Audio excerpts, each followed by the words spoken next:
This is an exclusive excerpt from the Stuph File Program with Peter Anthony Holder. Linda Ambrus Broenniman is the author of the Politzer Saga. It's a story that deals with her family's secret history that her father took to his grave. It's also the story of humanity under pressure and a history lesson of a time we should never forget. Linda joins us via Zoom from Virginia. Hi, Linda. Hi, Peter. How are you? Just tickety-boo. Thanks very much for being on the program with us. Well, it's an honor for me to be on it, so thank you very much for having me. I was looking over the notes for this story, and I thought, wow, what an interesting and heart-wrenching story. The fact that your father took this secret to his grave. Why do you think he did that? Well, that's a good question that I'm not sure we'll ever know, but when you read about what he experienced during the Holocaust, it was traumatic. And the fact that he even survived, I think, was a miracle. When he came to the States in 1949, the States were still largely anti-Semitic. So I think he just wanted to start a new life and put that trauma behind him. But then I think also as he started to have a family and he had 7 children, of which I'm right in the middle, I think he wanted to protect us because, he didn't want anything like that to happen to us. I say he took the story to his grave, but I also understand that your mother knew the story because she was involved. Absolutely. I mean, they met when they were just 18 years old. They were medical students. And at that time in Europe, you went directly from high school to medical school. So they were 18 years old when they met in their first year of medical school. And yes, she had to know eventually that he was Jewish because he had to wear a yellow star. And then he was conscripted into a Nazi labor camp. And yes, my mother was very involved. They were engaged the day before he left for the Nazi labor camp. He asked her to marry him. And then while he was gone, she and her family moved into a complex and hid Jews. She hid her best friend and her best friend's family and several other people.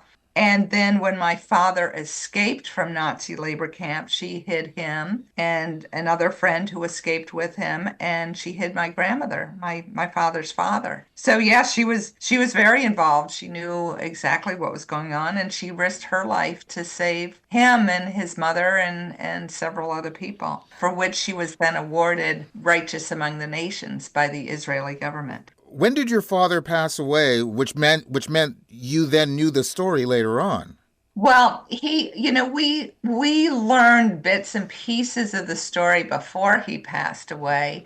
I first learned that I was Jewish. We were raised Catholic, and I first learned that we were Jewish when I was 27 years old. And then throughout, I would try to ask questions of both my parents. My father wouldn't say a word. But my mother sometimes told us some things. And then I went to her best friend whom she had saved, and she told me some more. And so I got bits and pieces. And then we started to my sister and I started to investigate this story about in 2015. Well, even before, a little bit before, my mother was awarded the Righteous Among Nations in 2006. And then in 2011, my parents' house actually caught fire, and my sister was in the chaos of saving things. She saved a box, which then 5 years later she sent to me. It got lost in her closet after that, and then she found it and sent it to me. And in the box was all sorts of information that sort of sent me on this journey. But my father was still alive at the time. He didn't die until January 2020, but we didn't tell him we were doing the research. I tried to ask him more questions, but he still would never admit that he was Jewish. So, and what about your mother?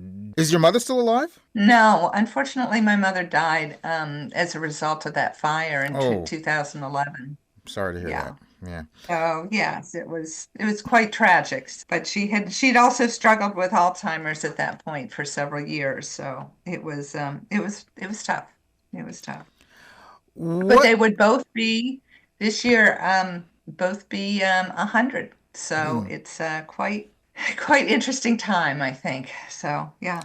So now that you've written this book, did the thoughts ever cross your mind of what your parents would think of you telling this story later in life? That's another great question, right?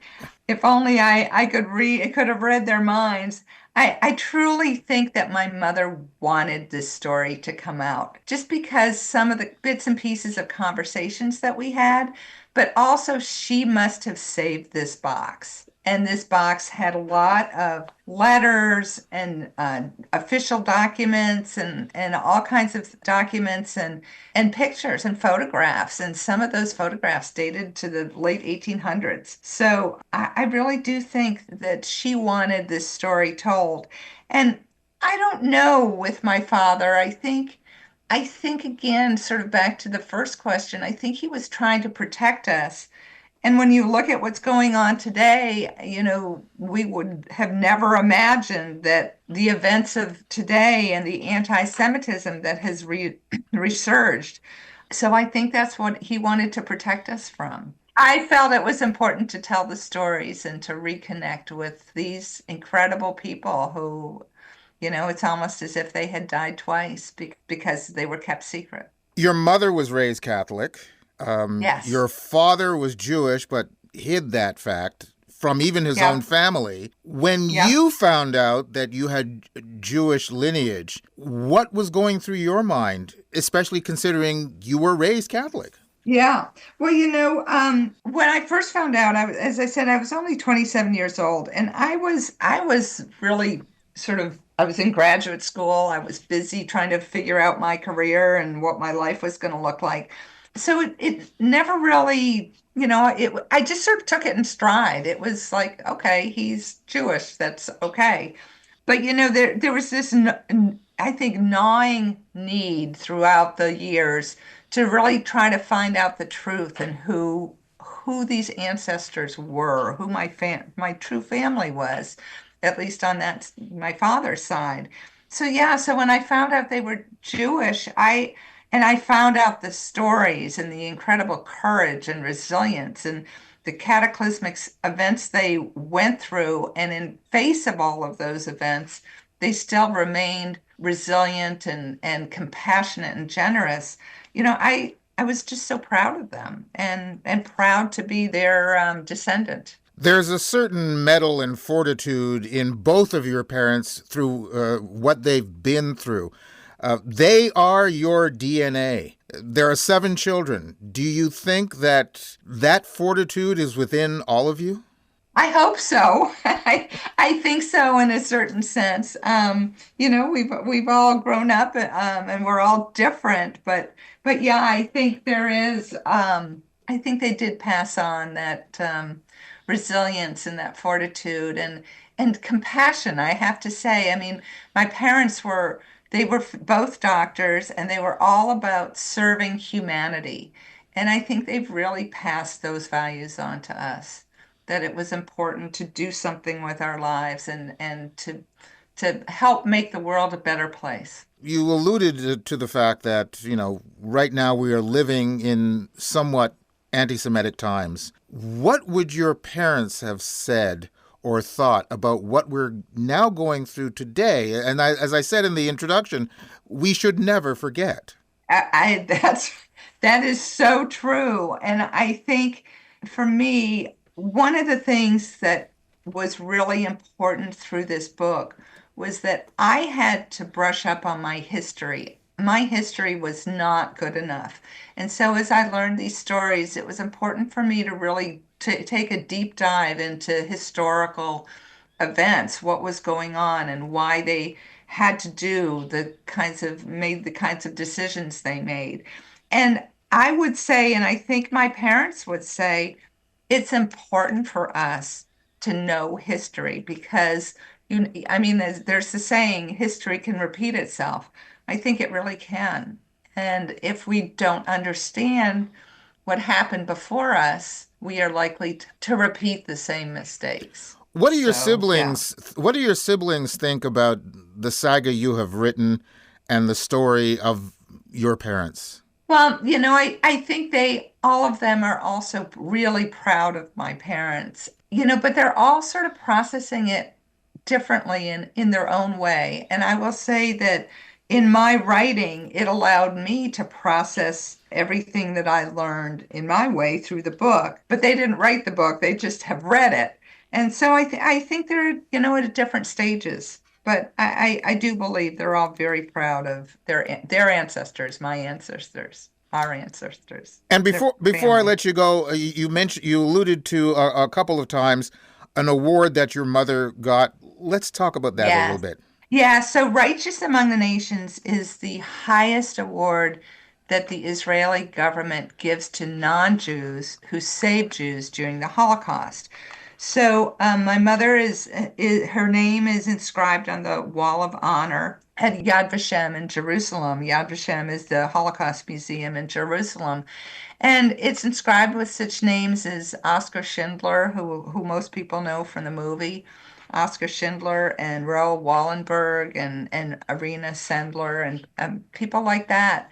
There were unfortunately too few people who had the courage to save Jews during the Holocaust because they were risking their lives. So it's an incredible honor. Well, congratulations on the book and for sharing your story. Linda, I thank you very, very much for taking the time to be on the program with us.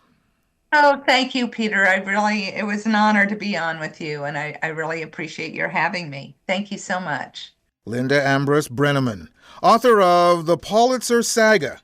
You can go to our website at thestufffile.com to the page for this show, which is show number 0804, and you'll find the links to Linda's site, plus links to either Amazon.com or Amazon.ca, where you can order her book directly. You've just heard an exclusive excerpt from the Stuph File Program with Peter Anthony Holder. To hear any or all of the full hour-long shows, visit thestufffile.com. Stuph is spelled S-T-U-P-H. That's thestufffile.com. A presentation of Flying Fish Communications.